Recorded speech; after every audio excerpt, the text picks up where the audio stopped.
2025 का ये चुनावी साल और इस चुनावी साल में केंद्र सरकार की तरफ से बिहार को मालामाल कर दिया गया है। अलग अलग क्षेत्र को साधने की कोशिश की गई है और इनमें से सबसे 7 बड़ी घोषणाएं की गई जो बिहार के लिए बेहद अहम है। मेरे साथ हमारे वरिष्ठ सहयोगी विवेकानंद जी हैं। विवेकानंद जी, इस बार बिहार को मालामाल कर दिया गया।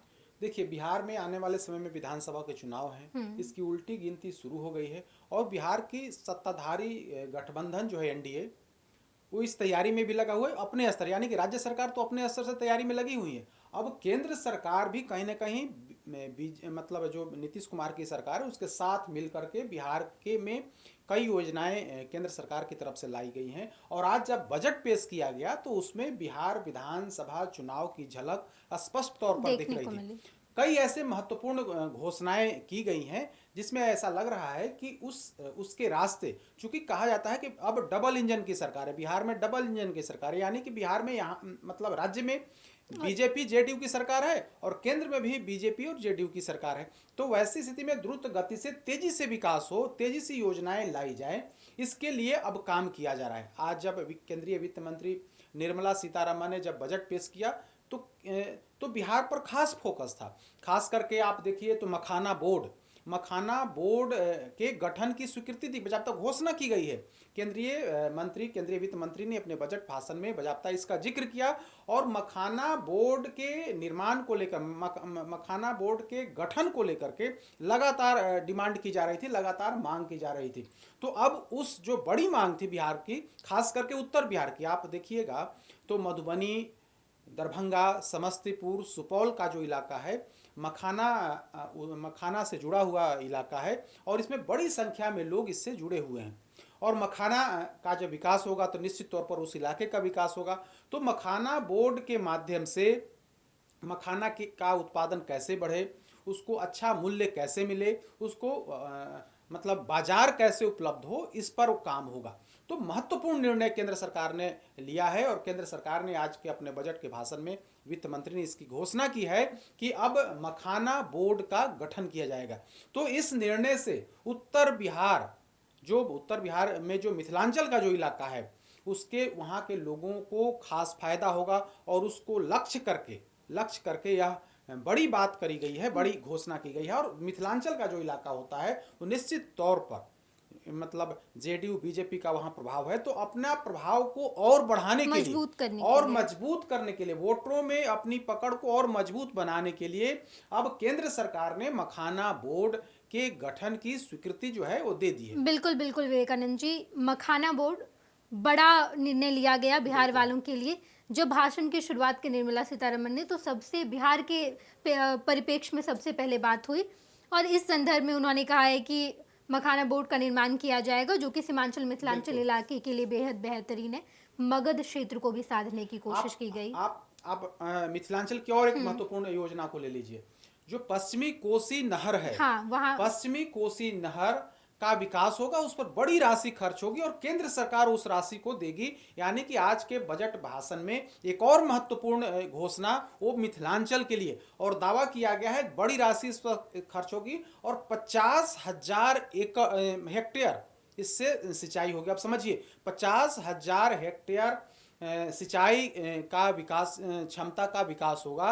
तो ऐसी स्थिति में बड़ी संख्या में उस इलाके के जो किसान हैं इससे लाभान्वित होंगे और इसका लाभ कहीं ना कहीं मतलब राज्य सरकार को और जो चुनाव होने वाला है उसमें निश्चित तौर पर बीजेपी और जेडीयू को बड़ा मिलते फायदा हुए। होगा। तो वही कह रहे हैं ना कि मिथिलांचल को देखिए कितनी बड़ी योजना दी गई। मखाना बोर्ड का गठन हो गया, उसके बाद प्रतीक्षित मांग थी कि पश्चिमी कोसी नहर का विकास हो, उस पर सरकार ध्यान दे। लंबे समय से मांग चल रही थी। संजय झा जो जेडीयू के कार्यकारी अध्यक्ष हैं उन्होंने अपनी मांग रखी थी और हाल फिलहाल में आप देखेंगे तो 2024 में केंद्रीय वित्त मंत्री निर्मला सीतारमण मिथिलांचल के दौरे पर आई थी। वे दरभंगा, मधुबनी गई थी और उस दौरान भी उनसे यह डिमांड की गई थी। तो अपने बजट भाषण में इस बात का उन्होंने जिक्र किया है कि हम कोसी जो नहर है उस पर हम पैसा देंगे और उसका विकास होगा, उसका पुनर्निर्माण होगा और उस पर 50,000 हेक्टेयर से अधिक जमीन उससे लाभान्वित सिंचित होगी। तो ये बड़ी बात मिथिलांचल के लिए। तो आप कह रही थी कि मगध क्षेत्र मगध के लिए, क्षेत्र तो के निश्चित लिए तौर भी। पर मगध का भी ध्यान रखा गया है। और मगध की बात कर लें तो मगध क्षेत्र में 2020 और 2024 के चुनाव में एनडीए को करारा झटका लगा था। आप देख लीजिए 2020 के विधानसभा चुनाव में जो पूरा मगध और शाहाबाद का जो इलाका है वो एनडीए साफ हो गई। मतलब जेडीयू और बीजेपी के मैक्सिमम कैंडिडेट जो हैं वो हार गए। बिल्कुल मगध 64 ऐसी सीटें हैं विधानसभा की इस क्षेत्र में, जो मगध और शाहाबाद का शाहबाद जो का इलाका इलाका है। है, उसमें से सिर्फ और सिर्फ 4 सीट पर बीजेपी और जेडीयू के कैंडिडेट जीत सके। तो समझ सकते हैं कि मगध और शाहाबाद एनडीए के लिए कितना कमजोर है। तो वैसी स्थिति में ग्रीनफील्ड एयरपोर्ट और पटना एयरपोर्ट का विकास, बिहटा एयरपोर्ट का विकास, ग्रीनफील्ड एयरपोर्ट के निर्माण की बात करी जा रही है। तो इस बिहटा और पटना एयरपोर्ट के माध्यम से यह बताने की कोशिश की गई है कि देखिए हम हर क्षेत्र के डेवलपमेंट के लिए काम कर रहे हैं। आज घोषणा उन्होंने वित्त मंत्री ने की है कि हम पटना एयरपोर्ट का और विस्तारीकरण करेंगे, बिहटा एयरपोर्ट का और विस्तार किया जाएगा, उसके अलावा ग्रीनफील्ड एयरपोर्ट बनाए जाएंगे। तो बिहार में जो उड़ान सेवा है उस उड़ान सेवा को और मजबूत बनाने के लिए केंद्रीय वित्त मंत्री ने घोषणा की है। और इसी कड़ी में जो मगध का इलाका है, जो पटना बिहटा जो मगध का इलाका माना जाता है, तो इस क्षेत्र में विकास के लिए बाकायदा घोषणा की गई है। और मकसद एक ही है कि हम कैसे मगध और शाहाबाद के क्षेत्र में अपनी मजबूत पकड़ बना सकें। और दावा किया जा रहा है कि बिहार में चूंकि डबल इंजन की जब सरकार है तो निश्चित तौर पर भारत सरकार अब योजनाओं की घोषणा कर रही है, बजट में बाकायदा प्रावधान किया गया है। हालांकि अब भी यह इलाका जो है कई मायनों में पिछड़ा हुआ है। आपको बता दें कि जो मगध का क्षेत्र है, औरंगाबाद से लेकर के बिहटा तक की जो रेल लाइन की मांग थी उस पर कोई खास घोषणा नहीं की गई है। और इसकी मांग लगातार जारी है और लगातार इस पर आंदोलन भी होते रहा है। हालांकि सरकार थोड़ा थोड़ा बजट हर वित्तीय वर्ष में देती है और उस योजना को जिंदा रखा गया है। लेकिन यह डिमांड लंबे समय से, और शाहाबाद और मगध के तमाम जो सांसद हैं उन लोगों ने भी इस पर आवाज उठाई है, लेकिन सरकार के स्तर से अभी उस काम में तेजी नहीं दिखाई गई। लेकिन आज का जो बजट भाषण है निर्मला सीतारमण का, उसमें मिथिलांचल को लेकर के महत्वपूर्ण बातें कही हैं। मगध क्षेत्र के लिए भी जो हवाई अड्डे की बात करी गई है, जो पटना हवाई अड्डे का विकास हो या फिर बिहटा हवाई अड्डे का विकास आईआईटी हो, पटना के लिए आईआईटी पटना के लिए वहां पर छात्रावास निर्माण के, हॉस्टल्स तो खोले आईआईटी जाएंगे। पटना कहाँ है? बिहटा में है। तो उस इलाके में विकास को और कैसे मान विकास की गाड़ी कैसे आगे बढ़े, इसके लिए बजट भाषण में उन्होंने उसका जिक्र किया है, इसका उल्लेख किया है। लेकिन जो पूरा फोकस जो हम लोगों ने वित्त मंत्री का भाषण सुना या देखा, तो उसमें ऐसा लगा कि चुनाव को लेकर के, बिहार विधानसभा चुनाव को लेकर के उनका खास फोकस था। और बिहार में 6-7 ऐसी महत्वपूर्ण, बिहार के लिए महत्वपूर्ण घोषणाएं उनकी तरफ से की गई, जिसमें मिथिलांचल से लेकर के मगध क्षेत्र है वहां के लिए भी बजट भाषण में व्यवस्था प्रावधान जो है किया गया है। बिल्कुल, आज जैसे ही निर्मला सीतारमण संसद में आती है, वो मिथिला पेंटिंग की बिल्कुल। साड़ी पहनी हुई थी। तब से अनुमान लगाया जा रहा था कि इस बार बिहार के लिए केंद्र सरकार अपना खजाना खोल देगा। और जिस तरीके से एक एक करके निर्मला सीतारमण ने अपने भाषण के दौरान बिहार को जो बड़ी बड़ी सौगात दी है, वो चर्चा का विषय है। इस साल चुनाव है और चुनाव से पहले ये तमाम योजनाएं बिहार वालों को मिल गई है। दूसरी तरफ तेजस्वी यादव का भी बयान निकल कर सामने आया। तेजस्वी ने कहा कि नहीं, बस जुमलेबाजी है। लेकिन वाकई इस बार जो बजट दिया गया है, बाकी तमाम साल के बजट की जब हम तुलना करते हैं, तो इस बार बिहार को काफ़ी कुछ मिला। नीतीश कुमार की तरफ से या फिर बिहार सरकार की तरफ से जो मांग की गई थी कि 1.5 लाख करोड़ का बजट इस बार आप बिहार को दीजिए, जिसमें से आधे से अधिक की मांग तो पूरी कर दी गई है इस देखिए, बार। हर राज्य सरकारें अपने हिसाब से डिमांड करती हैं। बिहार सरकार भी डिमांड करी और बिहार सरकार अब से पहले विशेष राज्य का दर्जा मांग करती थी, लेकिन चूंकि अब भारतीय जनता पार्टी साथ में है तो वैसे स्थिति में मतलब पैकेज की मांग की जा रही है। तो पैकेज की मांग की जा रही है, तो इसी कड़ी में मिथिलांचल को लेकर के जो नहर के डेवलपमेंट को लेकर के जो बड़ी बड़ी राशि देने की बात करी गई है, वो उसी पैकेज के हिसाब से, उसी पैकेज के माध्यम से देने की कोशिश की गई है। और इन जो हमने बात करी हवाई अड्डा का विकास, जो ग्रीनफील्ड जो हवाई अड्डे बनेंगे उसके लेकर के केंद्र सरकार पैसा देगी, आईआईटी का जो विकास है उसको करना है। तो इन तमाम माध्यमों से बिहार में केंद्र की जो योजना है उसको धरातल पर लाने की कोशिश की जा रही है। और मकसद यही है कि चूंकि आने वाले समय में विधानसभा के चुनाव है, तो नेता जब भाषण देने जाएंगे तो वे बताएंगे जनता को कि देखिए बिहार में डबल इंजन की जब सरकार है तो निश्चित तौर पर बिहार सरकार तो अपने स्तर से जो काम करना है वो कर रही है।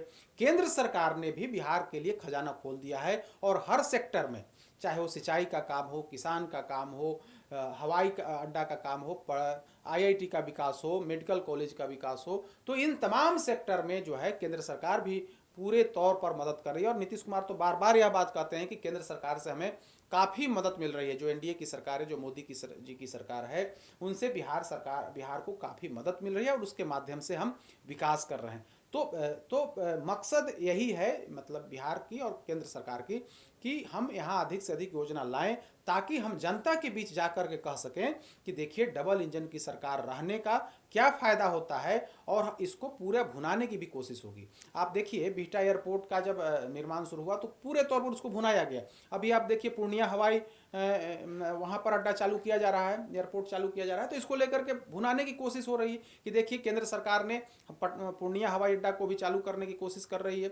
दरभंगा हवाई अड्डा का वहाँ पर उड़ान शुरू हुआ, तो उसको लेकर के भी मिथिलांचल में यह बात फैलाई जाती है कि देखिए केंद्र की मोदी सरकार ने यह काम कर करके दिखाया है। तो अब मखाना बोर्ड का गठन, पश्चिमी कोसी नहर का जो है सो उसका डेवलपमेंट, उसका विकास, तो इन तमाम बातों को लेकर के अब लोग जाएंगे कि देखिए हमने जो बातें कही, हमने जो वादा किया, उस वादे को हम पूरा कर रहे हैं। और हम बार बार इस बात को कह रहे हैं कि आने वाला जो विधानसभा चुनाव है, इसके मद्देनजर केंद्र की सरकार ने यह घोषणा की है और उसको उसी हिसाब से देखा भी जा रहा है। विपक्ष सवाल खड़े कर रहा है कि इस बजट में बिहार के लिए कोई खास नहीं है, लेकिन जैसे ही वित्त मंत्री ने घोषणा की कि मखाना बोर्ड बनाएंगे, कोसी नहर का जो विकास करेंगे, इसके बाद तमाम सत्ता पक्ष के लोग बधाई दे रहे हैं और कह रहे हैं कि बिहार के विकास के लिए केंद्र की सरकार ने, केंद्रीय वित्त मंत्री ने खजाना खोल दिया है और यही वजह है कि इतनी बड़ी बड़ी योजना जो है बिहार में लाई जा रही है।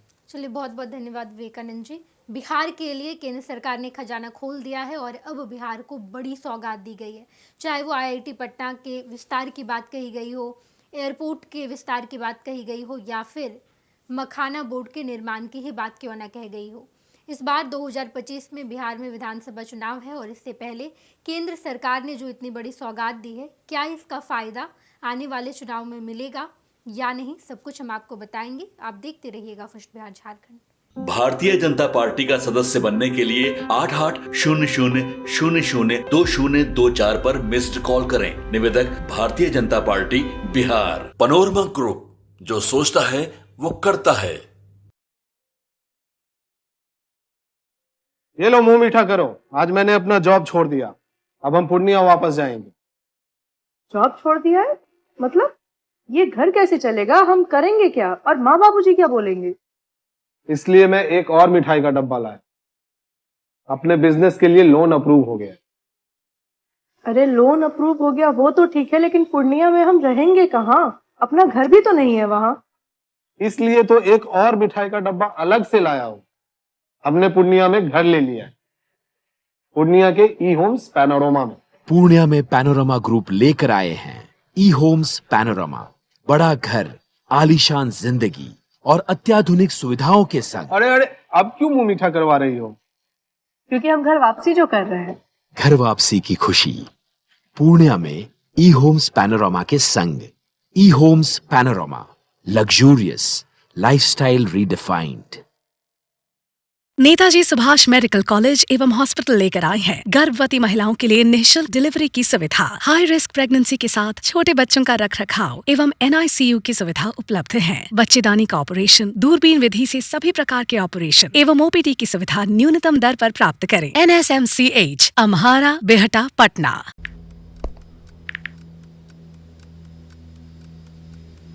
हैप्पी न्यू ईयर भाई। Happy new year. काहे रे भाई, तोर जिंदगी में ऐसा का हो गल कि तोरा की नौका साल हैप्पी लाग रहल बा? मतलब ई कि नयका साल तो आ गइल, हाँ, लेकिन बदले वाला का बा? उहे पर्चा लीक होई, उहे नौकरी खातिर मारा मारी, काम धाम के चक्कर में पलायन, उहे बेरोजगारी, मेडल लटकत रही गला में, माथा पर दुख और चिंता के गोर छपाई, सरकार से हक के खातिर रोवा, धरना, प्रदर्शन, लाठी खा, मार खा, थप्पड़ खा, 20 साल से दुख चिपकल बा, कहवा से हैप्पी हो रे भाई। बात तो तू एकदम सही बोला था। अब बता, बिहार के युवन के न्यू ईयर कब हैप्पी हुई? देखो, बिहार के युवन के न्यू ईयर तो तब हैप्पी हुई जब हमनी सब मिल के नया सरकार बनावल जाए। अरे हैप्पी न्यू ईयर। नया साल, नई सरकार, नया संकल्प, नया बिहार।